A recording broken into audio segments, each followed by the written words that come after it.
Sir ఈ coffee powder కి sales లేదు. Okay. వెంటనే సేల్స్ పెరగకపోతే క్లర్క్ గా రివర్ట్ చేస్తాను. Very good. సేల్స్ ఎలా పెంచాలో తెలియక చస్తున్నాను బాబు. అంతే కదా మీ ప్రాబ్లము. నేను సాల్వ్ చేసే కంచి మీరు వెళ్ళిపోతారా? నువ్వు సాలో చేస్తావా? ఎలా? Very simple sir. ఈ కవర్ కాకుండా ఓన్లీ లోపల ఉన్న కాఫీ పౌడర్ ఖరీదు మట్టుకి ఎంత?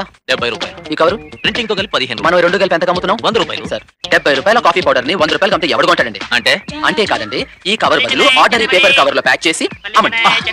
ఇరవై. ఎంత గొప్ప ఐడియా వేసావు బాబు. అంటే నేను క్లర్క్ గా కూడా పనికి రాకుండా చేసి ఇవ్వముఖమనే. అది కాదు సార్. లేకపోతే ఏంటయ్యా, ఇంత అట్రాక్టివ్ కవర్ వేస్తేనే ఎవడు కొంటలేదు మొర్రో అంటే ఆర్డినరీ కవర్ వేస్తే ఎవడు కొంటాడు చెప్పు దీన్ని. There you are.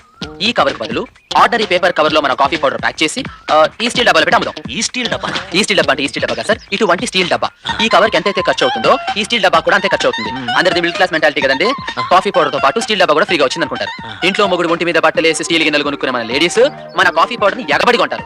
Super sir. Chairman గారు, మన కాఫీ పౌడర్ సేల్స్ పెరిగే అద్భుతమైన ఐడియా వేసా. వస్తున్నా.